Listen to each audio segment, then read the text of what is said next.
essence of the high impact practices and student success is we have all this academic content to deliver. So the frame of biology, problem-based learning. We have things that we really care about. Stories for me, English professor. How do we connect that more viscerally to our students' development? I think it's like a 3 or 4 step process. You have to provide the in-class learning experiences that's very active, that's by design meant to be inclusive and transparent, but then transport them to another place where they are immersed in things that are much larger than a simple classroom, and then ask them to come back, reflect on that, make sense of it, and then apply it to some sort of academic framework, and then put the two together. So integrate the experience with their learning. When I added a service learning component to that class, I began to get a level of student engagement in the stories that we write about ourselves, the stories that we write about others. So we began to develop, I brought 2. I'm going to read to you from one of these. Okay, we had the service learning in the memoir class had to do with identifying an issue in life writing. I called it, not the memoir, but life writing. And we developed over the course of several years 16 issues in life writing. And when the students would go out on their service learning component, usually 8 to 10 hours a week doing this. And so, it varied. It varied from semester to semester depending on the institutional partner that we had. But their task was to engage with the service part, and then as time went on, engage with the learning part, service learning. So the issue in life writing, I've just written one down here for the sake of example to show how students respond to high impact practices. So one of the, number 16 is how people who encounter difficulty respond to suffering, respond to difficulty, how that's incorporated. So we're reading Alice Walker, we're reading Stephen Jobs, we're reading all of these professional memoirs, but for a number of hours they are going out and working with, it could be a senior citizens home, it could be alternative schooling, it could be a number of shelters that we're going to, and the student's task is to not automatically, but over time, to join through reflection that service part to the academic content.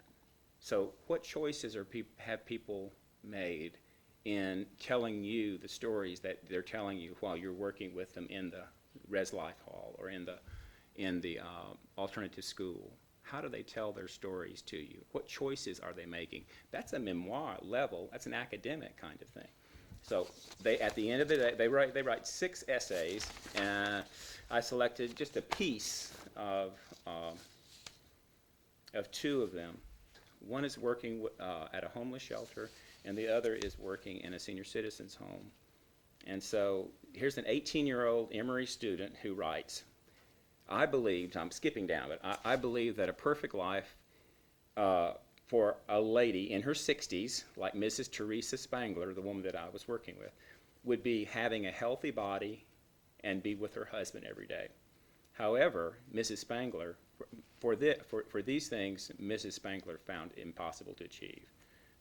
As a 67-year-old woman, she needed an oxygen generator 24/7 to breathe and could not walk more than 5 meters without her wheelchair.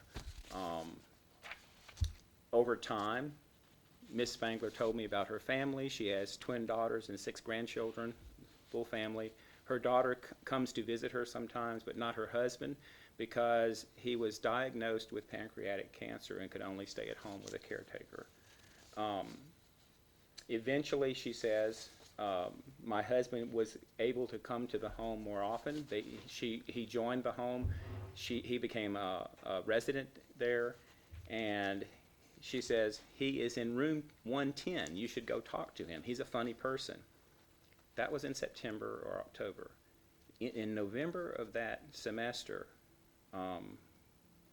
November the 15th, When I went to the office to sign in, one of the nurses said, "Are you going to Mrs. Spangler?" Yes. Her husband just died over the weekend. I was standing there shocked. How can a life pass away so quickly? Okay.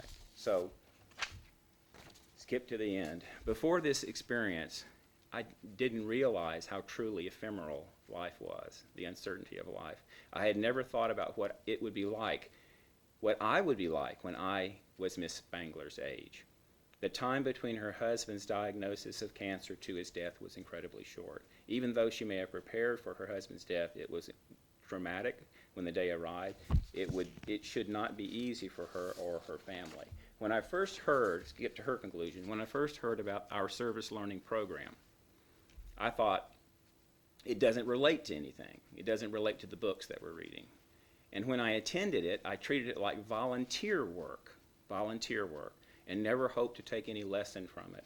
However, as the weeks went by, I realized that service learning in our class was not just a simple volunteer opportunity, but also a place where we really learned deeply about others.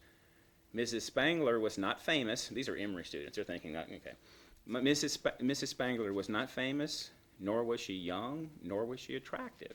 She is a normal woman who loved her husband and who inspired me every day with her sincerity when talking with me. I respect her and her optimism toward life, and I strive to make, like she did, more out of every day. So, service, learning, the issue, the research project, that's one essay.